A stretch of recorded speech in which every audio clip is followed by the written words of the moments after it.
This is Texas News Now, sponsored by Germania Insurance. Here's a look at today's headlines in Houston. Hello, I'm Len Cannon. Some residents in Liberty County are picking up the pieces after strong storms rolled through the area Tuesday, leaving behind a trail of destruction. Look at the doorbell video from a home south of Cleveland. Shows the force of those winds as structures were ripped apart. Gochi Iloka spoke with homeowners impacted by the storm. One man tells us that he ran to the middle of his house and waited for the storm to pass through. And then when he walked outside, he saw what was left of his barn. This, you can see the storm did a real number to it. The first few seconds was panic, like what am I going to do? I'm glad my wife was not at home. I was home by myself, and I had to get the dogs in the house real quick. And by the time I done that, then all of a sudden the panic had passed and it was time to just take action and start getting prepared for what may be coming. This is new video of storm cleanup happening earlier this morning on his property. The homeowner also shared his doorbell camera capturing the moments of destruction yesterday. You can see pieces of sheet metal and entire structures blowing across the home's lawn, landing on his boat and customized truck. The storm lasted all of 2 minutes, but left behind so much damage scattered in this area. Although the barn was heavily damaged, his house miraculously next to it wasn't hit.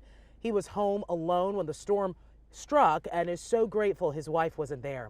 We spoke to his brother next door, who also shared his storm experience. It's just mind-boggling to see stuff blow that hard and that fast. If you look behind us, there's a boat sitting there. There's a piece of sheet metal that's like 20 foot long. The tongue of that boat, when it hit the tongue of that boat, it split that sheet metal in half. Yeah, thankfully everyone is okay and there were no reported injuries as a result of this storm. Reporting in Cleveland, Gochi Iloka, KHOU 11 News. We are getting answers about why a North Harris County neighborhood has been dealing with repeated power outages. Residents contacted KHOU 11 saying they believe aging equipment may be to blame. Troy Kless explains what CenterPoint Energy says it is doing to fix this problem. In this Atascocita neighborhood, one neighbor tells me if the power goes out, he will literally take a cord and throw it over his fence to borrow power from his neighbor's generator. In Atascocita North, the outages are frequent. I got the power company like on speed dial, you know. I mean, yeah, so, well, you're the first one to call in. Ron Walker says weather is not necessary for an outage, but last week we had a freeze and lost power. It was mighty cold. I had to get a stool over by the stove and have the two front burners on just to keep warm. CenterPoint Energy tells KHOU 11 they performed repairs on Walker Street on January 25th. Another outage occurred on Tuesday, and CenterPoint sent this voicemail to customers. Crews were finishing last week's upgrades when Ron made a discovery. They pulled it off, and it did have a date on there that said 1987, and I said, wow, you know. Walker will walk to the backyard during extended outages to get electricity from a neighbor. Other residents like Shannon Ganter bought generators due to the persistent problems. It just flickers on and off, and then when it flickers off, it stays off for, hours, days, weeks. It just all depends. Even like a hurricane came, we were out of power for a month. CenterPoint Energy says Tuesday's equipment upgrades caused an outage for an hour, but residents like Walker want that communicated beforehand. You don't know if they're working on equipment or if they're replacing it or if it's just a regular outage due to equipment failure. CenterPoint says they continue to make targeted investments to replace old equipment across its system. Walker is signed up, but the utility is encouraging customers to enroll in power service alerts. In Atascocita, Troy Kless, KHOU 11 News. Thank goodness for helpful neighbors. The World Cup just 4 months away now, so many changes are underway to prepare, including one many have been asking for to help make Houston a more walkable city. Amanda Henderson here with the details. Yes, the idea behind this is to build upon trails that are already right here in Houston, such as the Columbia Tap Trail.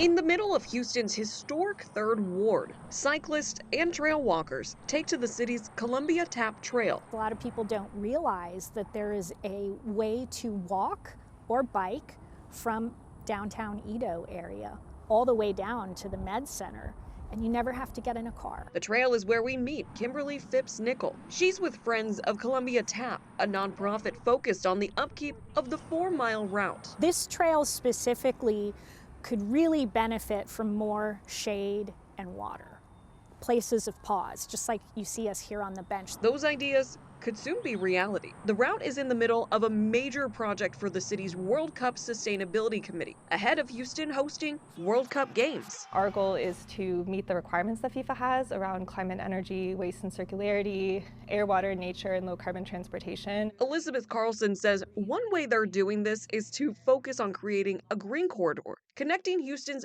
biggest tournament events by rail and trail lines, already in place. The concept is that we have this 14-mile sustainable transit loop already existing in Houston. The project is already underway, getting part of $1 million donation to the city from Airbnb. We absolutely wanted a legacy project that would live on, years beyond the World Cup. So you will see some new trees and pollinator gardens throughout the trail. We'll have edible forests, bioswale plantings, shade structure. Other projects, Phipps-Nickel says, are still in the works for the Green Corridor, with hopes for them to end up on the Columbia Tap Trail. The $1 million donation isn't just going to the Green Corridor. It's also going to help grow the game of soccer in Houston and defend human rights. One event even kicking off tomorrow. The focus, sustainability projects for students. Amanda Henderson reporting, hey, we're less than 2 weeks away from the Astros hosting the Cardinals in spring training. And when the season begins in early April, it just won't be hot dogs and fries anymore at Dyken Park. We're taking a look at the inspiration behind a new menu. Throw it against the wall and see if it sticks, right? You want to keep it Texas themed, you want to keep it local, but you also want to do something that's going to wow people, like that onion. You're not going to find that in another ballpark in the MLB, right? The Krolachi, I don't even know what that is until we started playing with it. Somebody just said a name and we're like, what is that? Is that a Kalachi? Is it a Crawford Lachi? I don't know what that is. So again, we just played with it and tried to develop it. The final product that you see today is not what the product was. We started talking about this in October. It's been a process, right? The banh mi dog, it's Asian, but it's not. It's you got some Spanish things going on. You got sriracha on that. You got bacon. You know what I mean? And a lot of like the pizzas, it's stuff we already have. It's just reinventing the wheel, right? We have the Crawford dog. It's a staple here. Well, let's do a Crawford dog pizza. And what could go wrong, right? Who doesn't like a pizza? You throw anything on a pizza and people will eat it, right? So it's just a lot of fun food, a lot of food that people enjoyed, different options. But it's about different, right? Like over the top different? Yeah, you want to do over the top different, but you don't want to do so over the top that it scares people away at the same time, right? Who doesn't love an onion ring? But this is Texas. We can't just do onion rings. We got to do like a 3 or 4 pound onion. And that'll be at the Onion Station is where you'll get that at. Section 106. How about that? A Crawford box pizza, hot dog pizza. That's a wrap of your Houston headlines. I'm Len Cannon.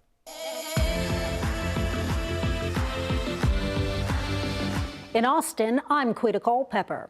The window to apply for Texas' new Education Freedom Accounts program is now open. The program allows families to receive taxpayer dollars to send children to private school or educate them at home. The funds can be used for private school tuition and education expenses like tutoring and textbooks. More than 25,000 students have applied for the program, 8,000 in the first hour alone.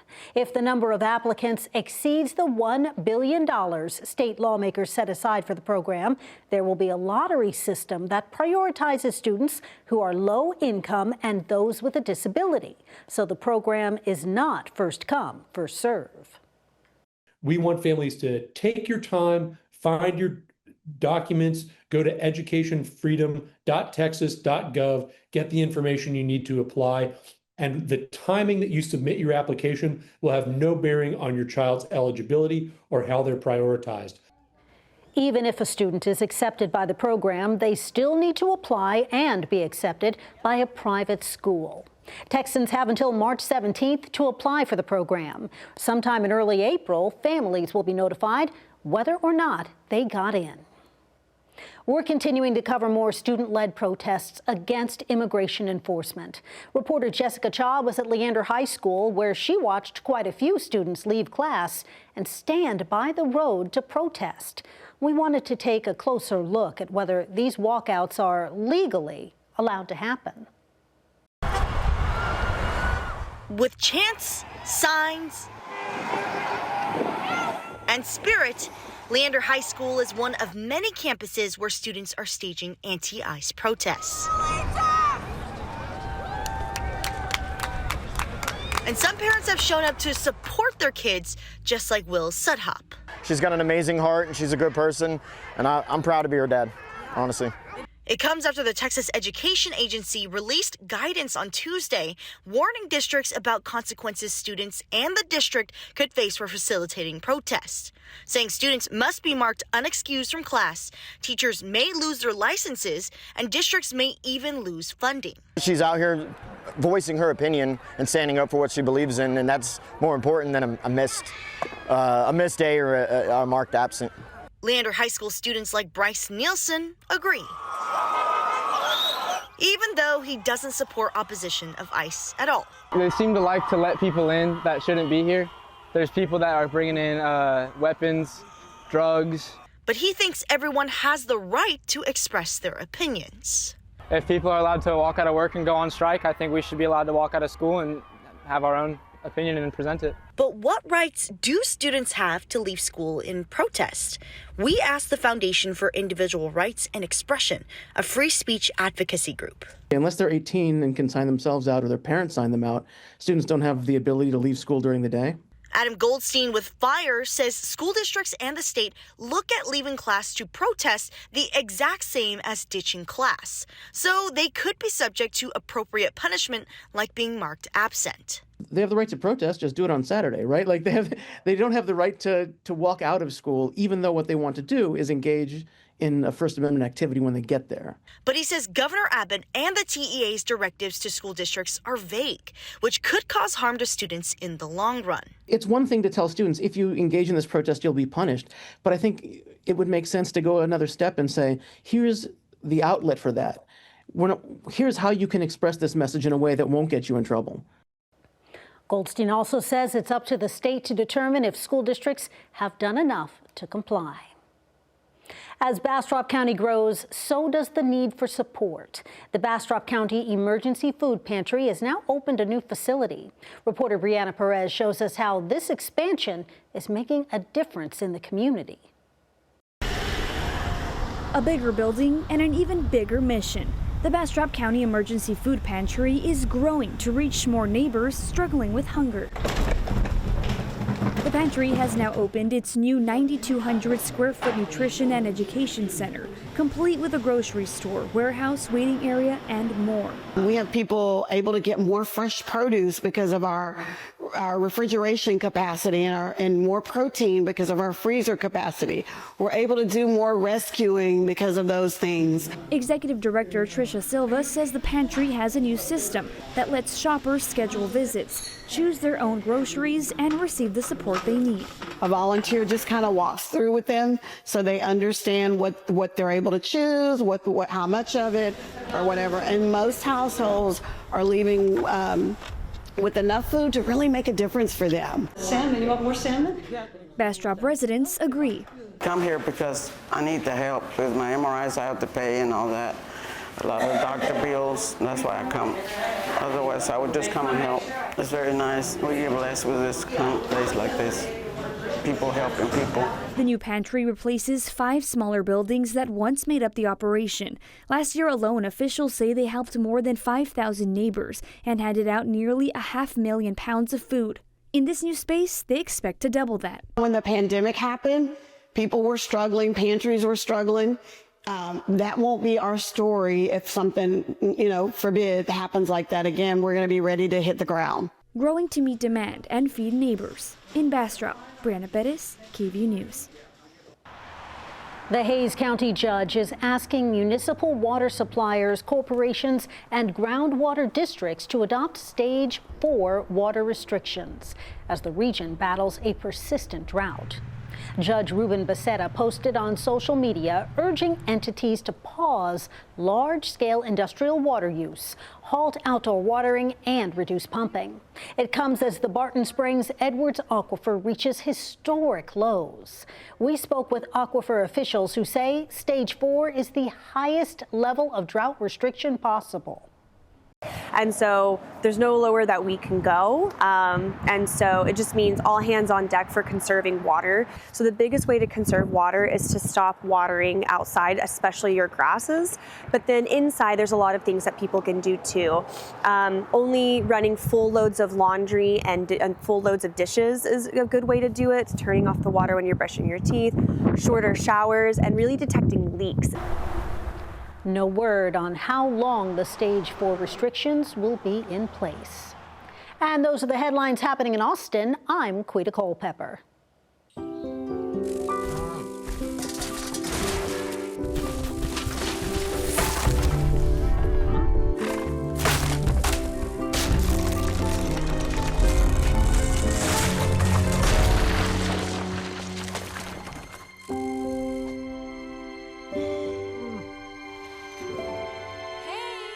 For insurance you can trust, help is just a handshake away. Find your local agent at germaniainsurance.com.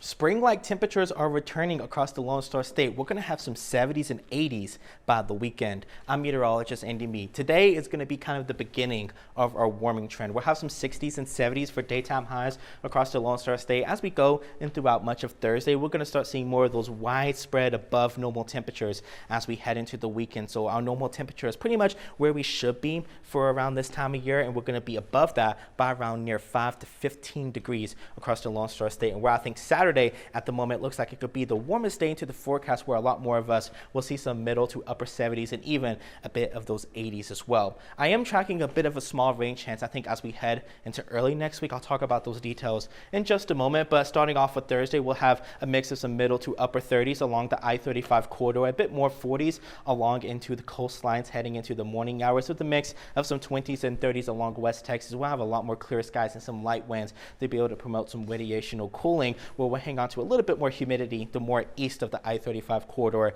that you go. Temperatures, though, will be warmer in comparison to where we were on Wednesday. We'll see a mix of some 60s and even some 70s across West Texas, alongside into the I-35 corridor as well, going around 65 into Dallas, 71 over into Austin. We'll see a mix of more of some kind of middle to near upper 60s and even some lower 70s along into the coastlines. We're going to still see more of those above normal temperatures return. We're going to have a little bit of those temperatures slightly above normal as we head into Thursday, more widespread as we head into Friday and Saturday, where I do anticipate it will be the warmest day into the forecast. We'll begin to see some small changes, though, especially for portions of West Texas pushing east as we head into Sunday. That's when our storm system is slowly going to be approaching and be able to increase a little bit in the way of some clouds for Sunday. But at least for Friday and Saturday, most of us, especially the more east that you are, will still have plenty of sunshine to go around. We'll see a mix of some 80s and some 70s on Saturday for West Texas, especially down into Central Texas. I think it could be near widespread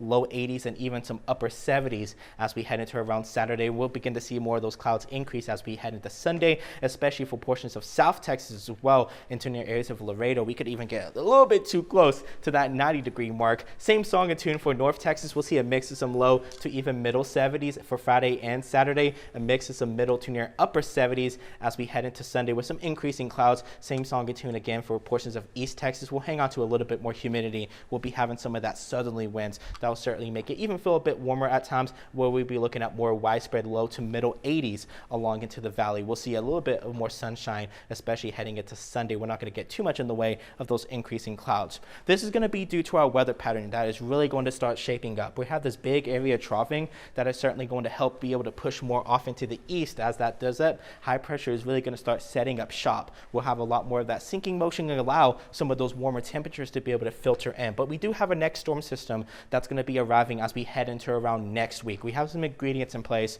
Still need to fine tune some of the details. It looks like we should be able to get a lot of moisture, at least with a lot in the way of some increasing clouds. What the rain exactly is going to fall, it possibly might be a little better east of the I-35 corridor. I'm stopping the clock Monday 7 p.m. We'll begin to see some isolated kind of widely scattered showers increase into portions of West Texas, be able to move off into the east as we go throughout much of Tuesday morning, heading into around Tuesday afternoon. We could see we don't have a lot of those kind of darker colors, so it's going to be some fairly light to moderate rainfall. Then it'll begin to increase a little bit more as it moves off into the east, with most of us really beginning to dry out, I think, as we head into late Wednesday, maybe even into around Thursday, but we'll still hang on to a fair bit of clouds into the forecast. When it comes to rain totals, I don't think it's going to be anything a whole lot at the moment. We'll have a good bit of moisture, but that lift, that's kind of where we're able to see if we could squeeze enough of that moisture out of the clouds. We could be able to pick up maybe 1/10 of an inch to 1/4 of an inch. Isolated spots, I think, east of the I-35 corridor could see maybe a mix of maybe upwards to 1/2 an inch of rain. Overall, precipitation still looks like we're going to at least remain above normal for where we should be heading into the next 6 to 10 days. We'll see more of a mix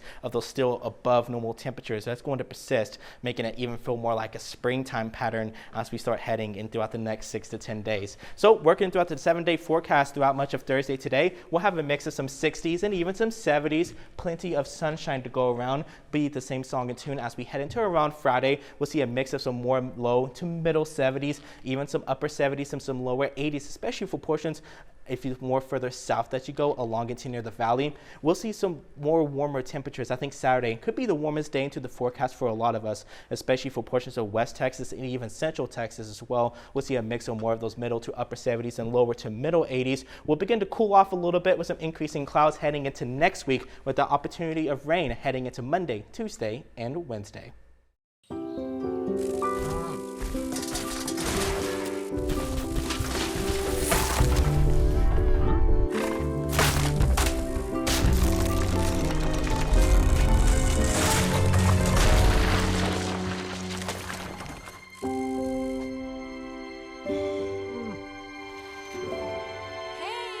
For insurance you can trust, help is just a handshake away. Find your local agent at yourmediainsurance.com.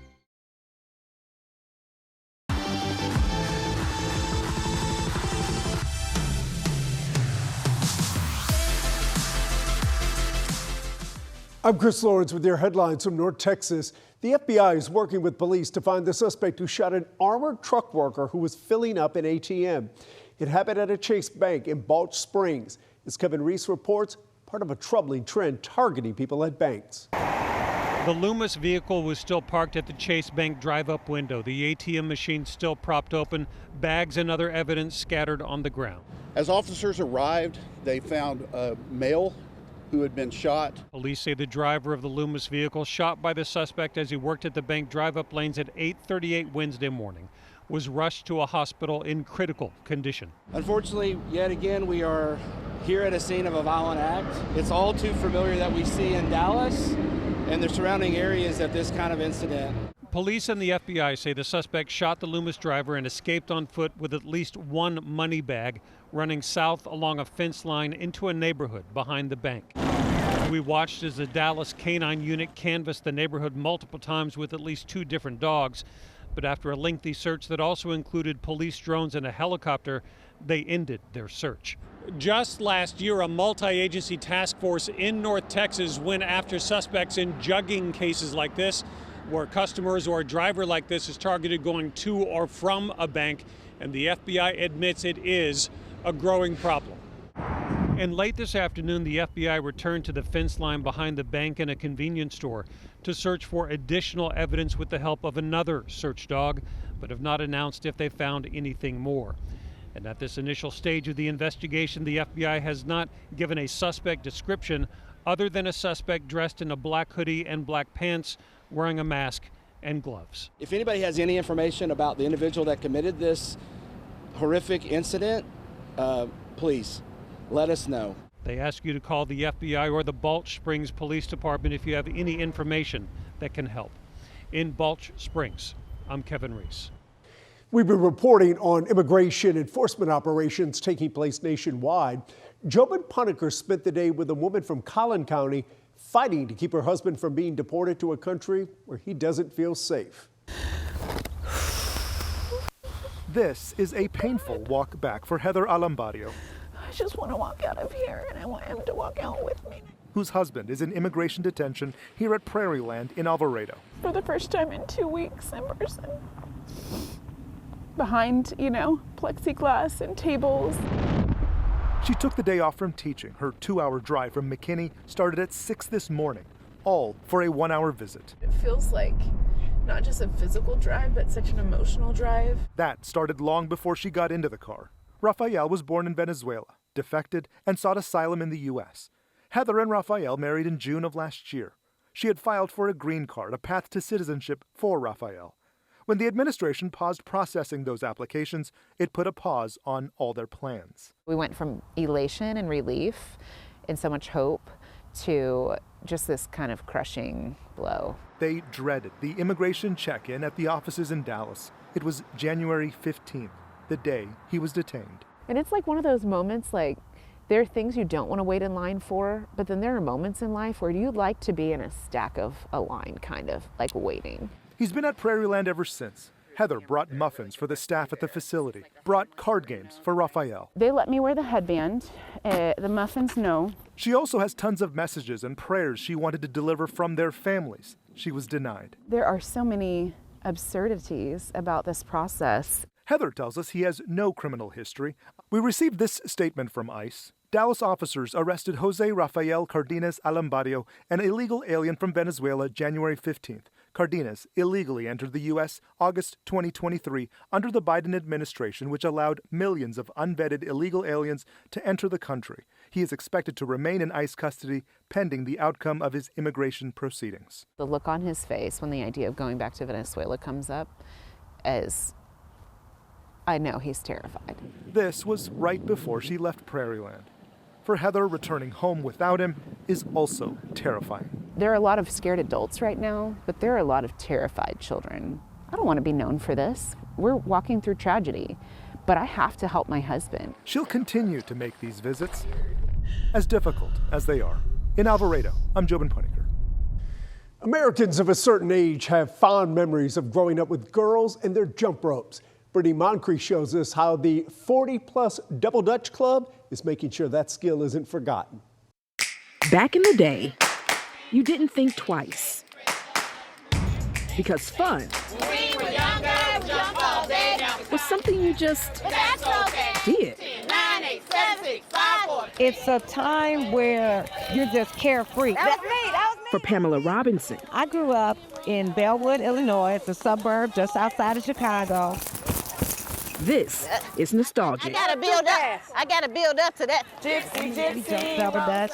We played hopscotch. We hula hoop. We did pogo stick. We played jacks. But Double Dutch was my favorite. And when life got twisted and tangled. In 2016, I was going through a very difficult period. Pamela relied on muscle memory. Mama's in the kitchen burning that rice. My marriage was coming to an end. My kids were older, and I needed to find something for me. So she posed an idea. You know what I want to do? I want to start jumping rope again, like we did back in the day. To her friend Katrina. I said, of course, because it didn't matter what she asked me to do. I was going to do it in a heartbeat. She's rocking in the treetops all day long. Together, forming a Double Dutch Club. We can teach anybody how to jump on the spot. If you can move, you can jump, and we can teach you. And like most clubs, there are rules. No men, no kids, no pets, no stress. And the number one rule that no one hides, your age. Absolutely, we're proud of that. We're proud of that. You have to be at least 40 years old, hence the club's name, the 40-plus Double Dutch Club. We want people to know that aging is a blessing, not a burden. Get it, girl. Taking it back to the old school. The club, now more than 1,000 members strong, stretches across the U.S. and even overseas. Sharon Atkins, proudly rocking 60, runs the Cedar Hills Sub Club and is the Texas delegate. It's just been milestone after milestone, just through this fellowship with the ladies and coming here and seeing them grow too. growing physically and mentally. It's that sisterhood, it's that connection. To know that we're making an impact, because it takes some courage sometimes to come out. I haven't done double dutch since I was a kid. I haven't done it forever. Yeah. Especially here at the Grand Prairie Sub Club meetup, where we find first-timers Marilyn Williams, who's 72, and Edna Shelley, 73. It was just inspirational to see all of us every age. I mean, 40, 70, 60, and so, yeah, I'm 73, and I felt, hey, why not? 1, 2. What's the issue? My feet? It's a lot of fun, and it's great exercise, and physical fitness takes you a long ways. 1, 2, 1. As women over 40, we spend so much time taking care of our husbands, our kids, our grandkids, our parents, that we don't take time to take care of ourselves. And so this is an opportunity. Okay, yeah, right. Good for you. For us to do something for ourselves. A break from adulting, Oops. where the freedom creates the bond. Well, there are so many women who came for the double dutch but stayed for the sisterhood. From the suburbs to the city, jumping all through the land with my double dutch team. In Dallas County, I'm Brittany Moncrief. Boy, those ladies are truly an inspiration. And those are your headlines from North Texas. I'm Bailey Bates. Here are your headlines from Central Texas. Big news for music fans. Post Malone and Jelly Roll are making a stop in Waco, a city that's putting itself on the map as a live music hotspot. Our city walker tells us how Waco is proving itself to be more than the home of the Baylor Bears.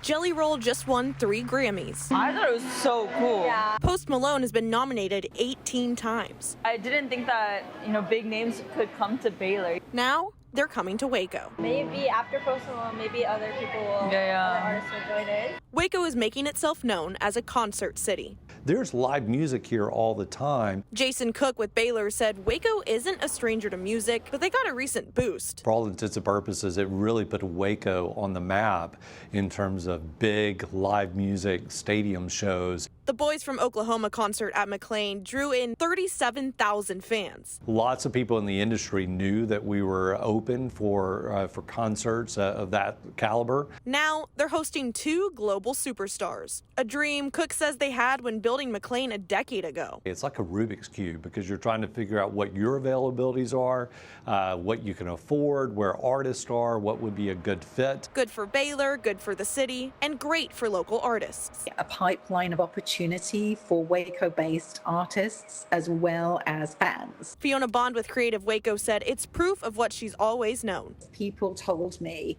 oh, it's great, you're so close to Austin, Dallas, Fort Worth, you can go and see really great things in all of those places. And my response has always been, no, the advantage is that those people get to come to Waco. Whether you're on your first album or 3rd Grammy. The stadium, the pavilion, the backyard, all of our music venues are, yes, presenting local, but also they're presenting people who have global credentials. Well, Baylor says their hope is to eventually have 1 or even 2 big shows at McLean Stadium a year, plus several shows a year over at Foster Pavilion.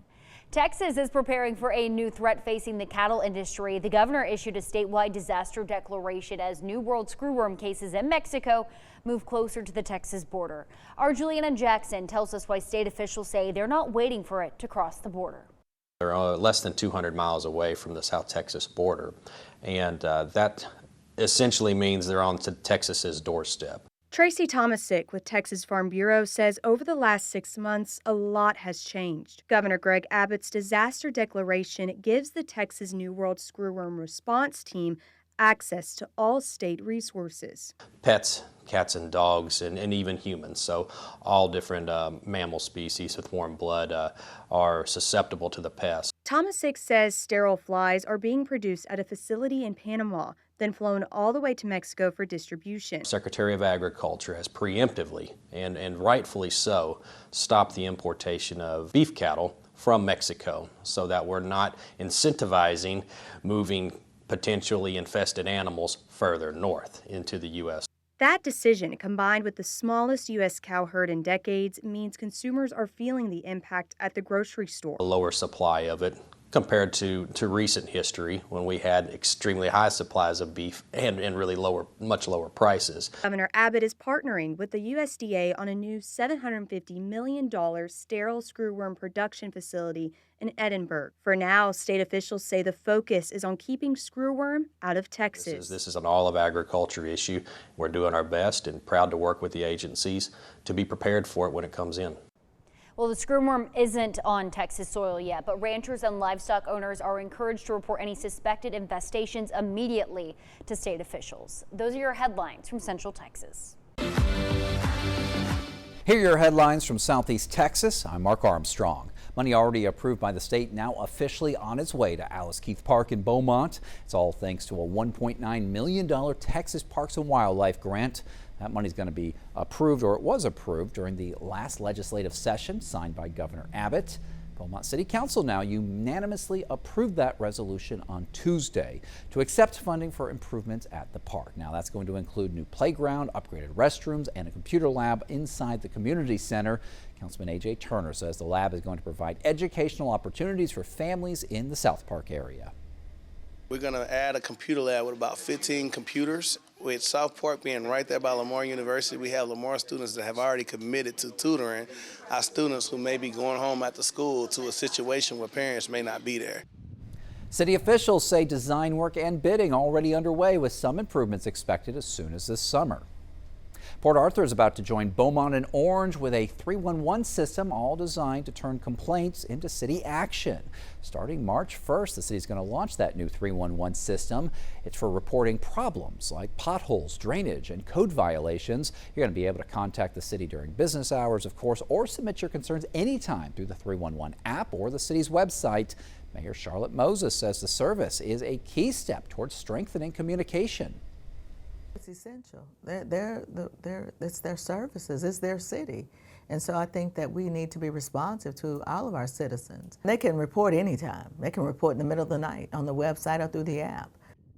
Mayor Moses there also says the new system should improve response times. The city is required to address each request within 24 hours. And artificial intelligence, that's changing everything, even the justice system these days. Lawyers, they're now using AI to sift through mountains of evidence. Reporter Cameron Burchett, she has the latest.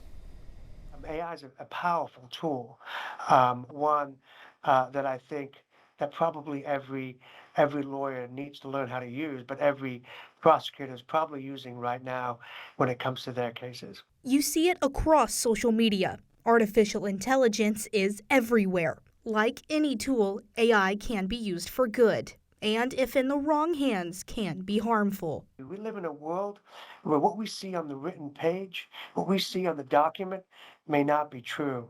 And it is at times scary. Alamdar Hamdani is a former Department of Justice attorney. He says he utilized AI early in his career. And as somebody who used it when I was at the DOJ, when I was a U.S. attorney, helped me draft speeches and press releases and those mechanical things that AI can be used for. Now, as a partner at Bracewell Law Firm in Houston, he continues to use it as a resource to streamline work processes that could otherwise take ages. Our clients will have gigabytes of information and being able to sift through that as well. That's what AI has allowed us to do on a much larger and grander scale. But in a time where facts can compete with fiction, the consequences of getting it wrong can be massive.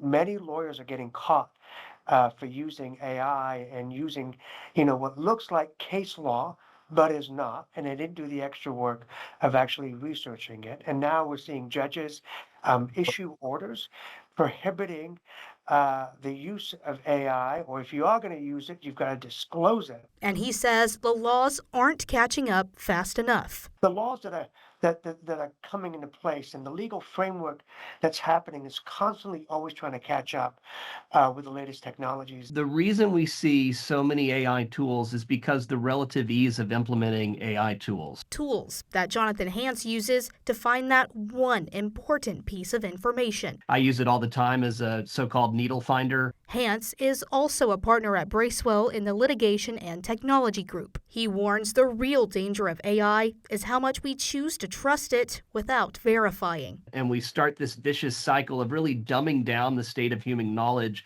with a bunch of stuff that may or may not be true. And so truth finding becomes a really key aspect of life now.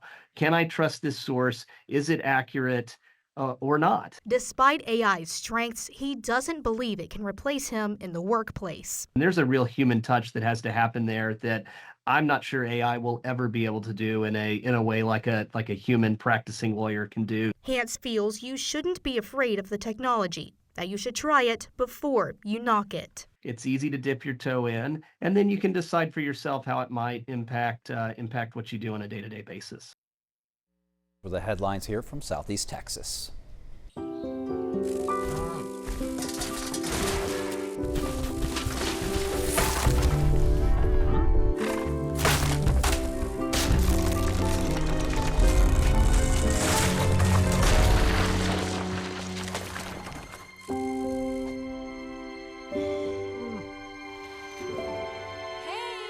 For insurance you can trust, help is just a handshake away. Find your local agent at yourmediainsurance.com.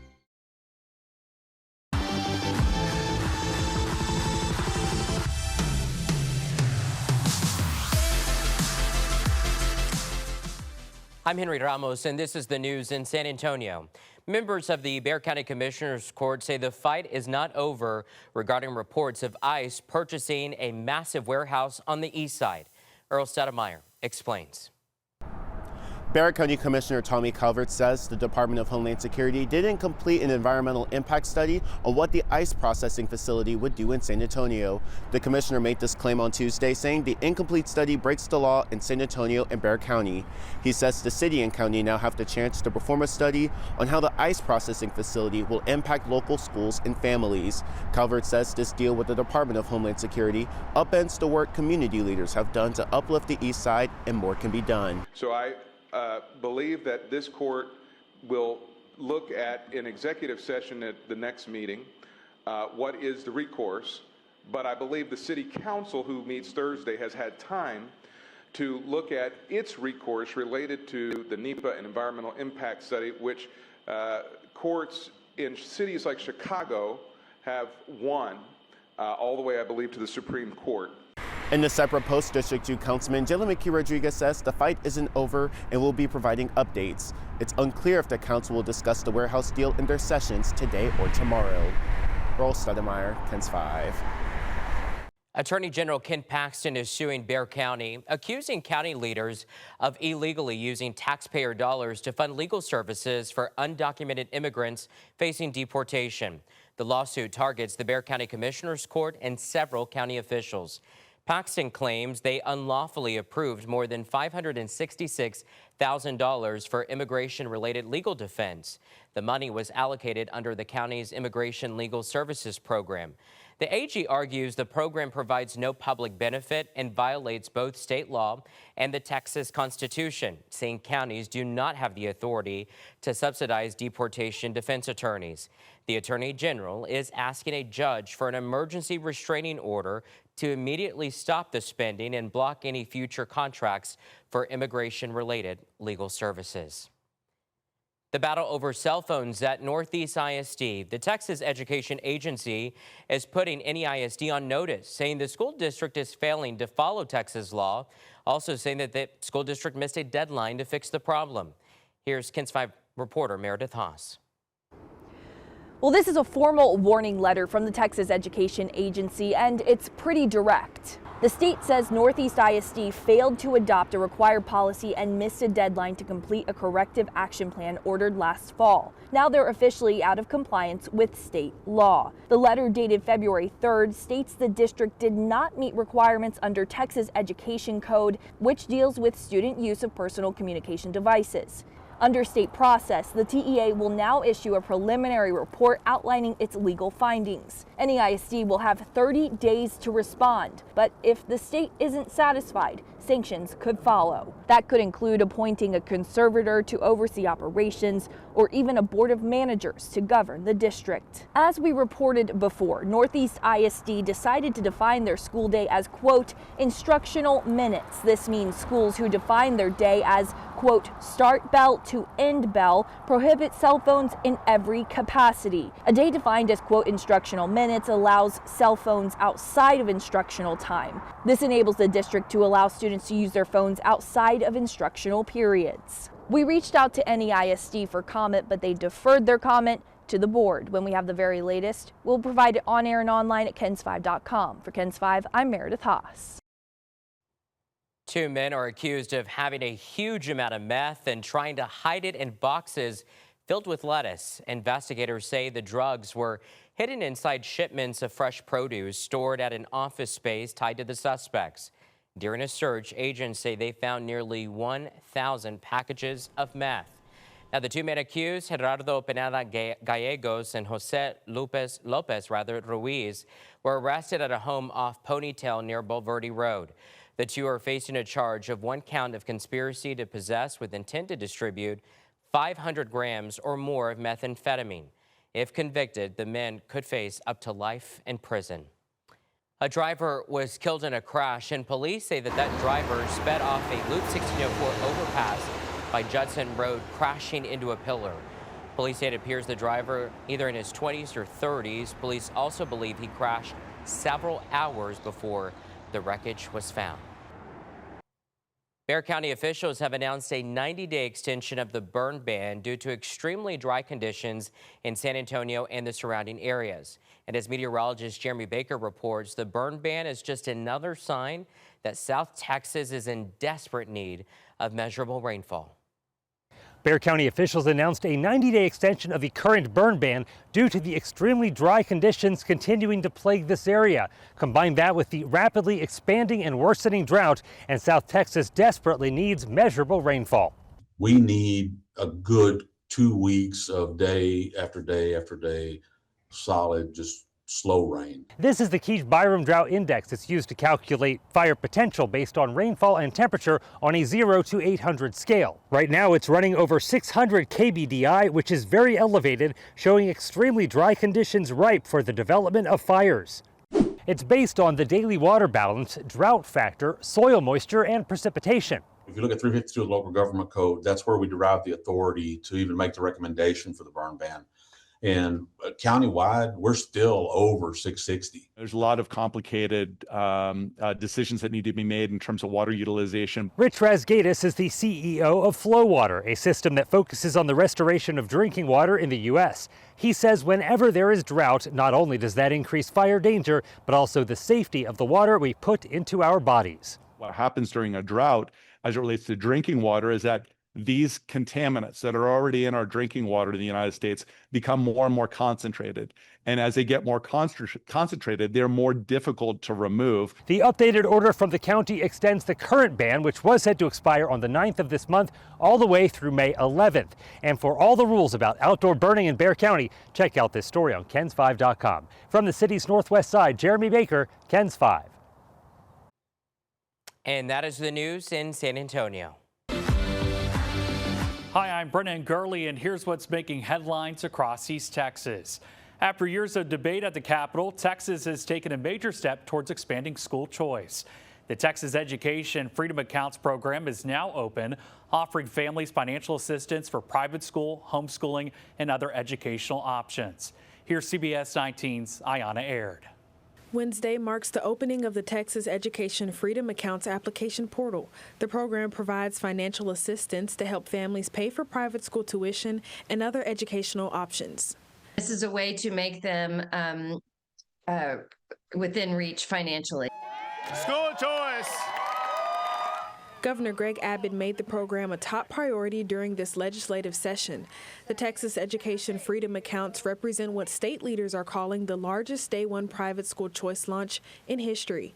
Priority will be given to low-income families and children with special needs who will receive funding before other applicants. Applying for the account means that they are eligible for the financing. They'll have an account online which they can use for an eligible educational expense.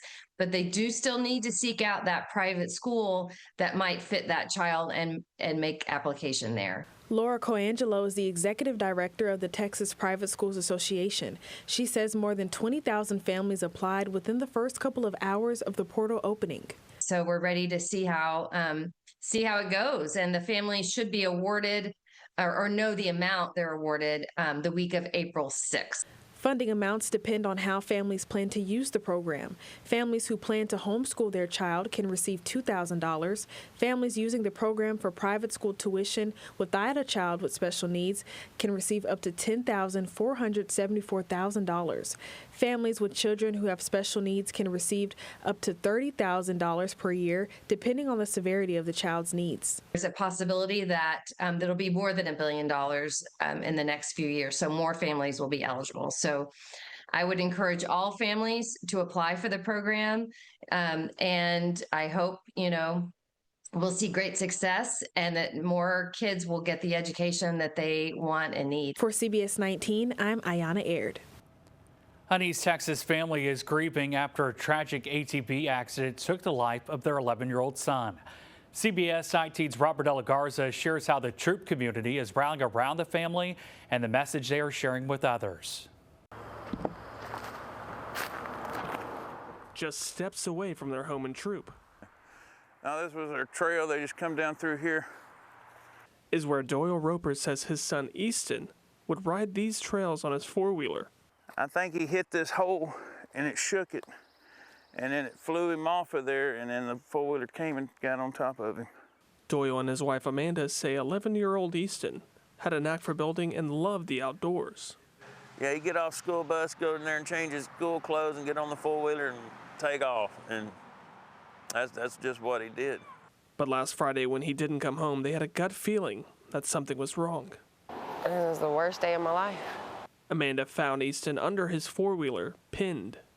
I'm broken, being the one that found him, and then I couldn't do nothing. I couldn't lift up that damn four-wheeler. It's like I cry like crazy, and then there's times where I can't cry. Just the day before, she says he crawled in their bed, calling it the best day of his life. And I'm grateful that we had that night together. Now, missing out on a lifetime of milestones. And I think he's fixing to come back through that door just any minute. I'm going to see him walking out of the woods in a second, and I ain't seen him yet. The Ropers now warn parents and children to prioritize safety because even skilled riders aren't untouchable. Kind of an example of what can happen to you if you go too fast. Don't think you're going to fall off and sometime get back up. And sometimes you don't get the back up you. The community has since rallied behind them, helping with funeral arrangements. I know I got two other babies that still need me right now, and I got to keep going. And because I know he's watching, and he's going to help me make it and watch over them. The same trails that Easton loved riding across the street from home. I want to get across and, something to remember him by here, because this is where God called him home, is from this spot. Now overlook the cemetery, where he'll be laid to rest. For CBS 19, I'm Robert De La Garza. And that's a wrap for East Texas Headlines. I'm Brennan Gurley. I'm Mike Gillespie in Corpus Christi, and here's a look at some of what's happening in South Texas. A San Patricio County woman is facing multiple felony charges after her employers say that she stole more than $1.6 million from their business. Owners of Epic Energy Services say they uncovered the alleged theft during a recent audit. Authorities say Vanessa Elizabeth Slayton, an employee for 11 years, allegedly diverted company funds into her own account. Officials say several unauthorized transactions took place between early December and mid-January, prompting the investigation.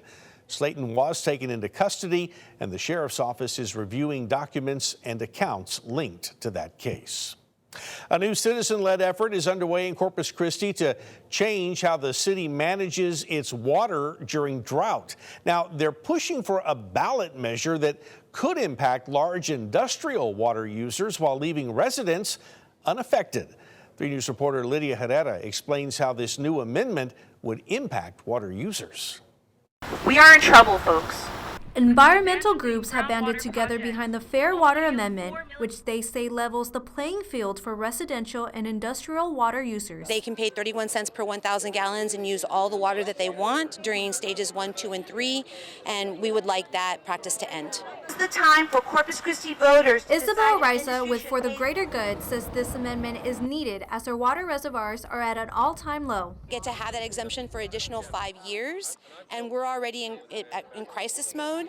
And so what we would like to do is terminate that exemption so that they can start a 5-year plan of conserving more water. City Manager Peter Zanoni says back in 2018, water rates were raised for industries and there was a subcharge, which generates about $6 million a year for water operations. It's a voluntary surcharge. Only if you want to pay it, you pay it. So some large volume users don't pay into it. Because if we were to go into a curtailment situation, all customers across all classifications need to equally reduce percentage of water used. Who gets a 5-year notice? City Council member Sylvia Campos says she has advocated for a subcharge exemption in the past. Now, she's moving forward with a petition that needs 10,000 signatures in order to be part of the ballot in the November election. I feel confident that we will achieve that.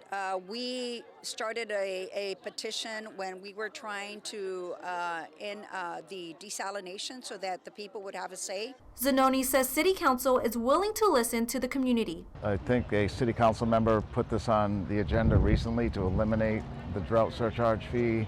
The City Council ultimately didn't vote to consider discussing it, but we're willing to listen. But Orisa says they're not being heard.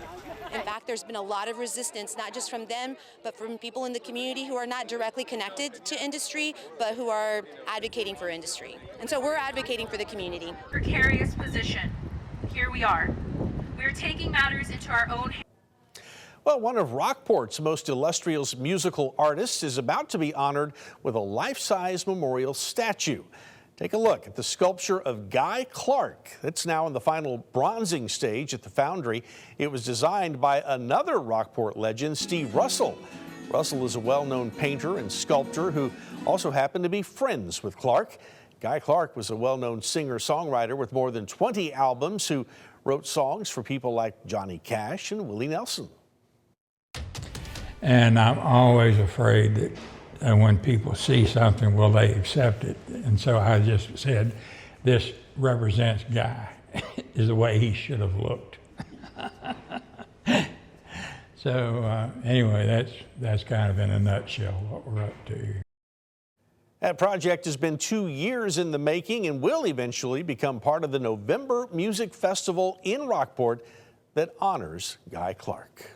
And that is a quick look at some of what's happening in South Texas. Texas News Now is sponsored by Germania Insurance.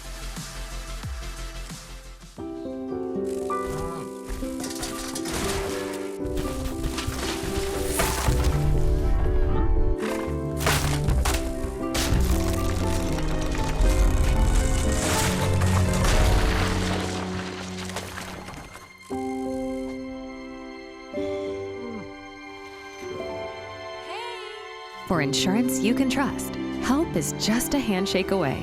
Find your local agent at germaniainsurance.com.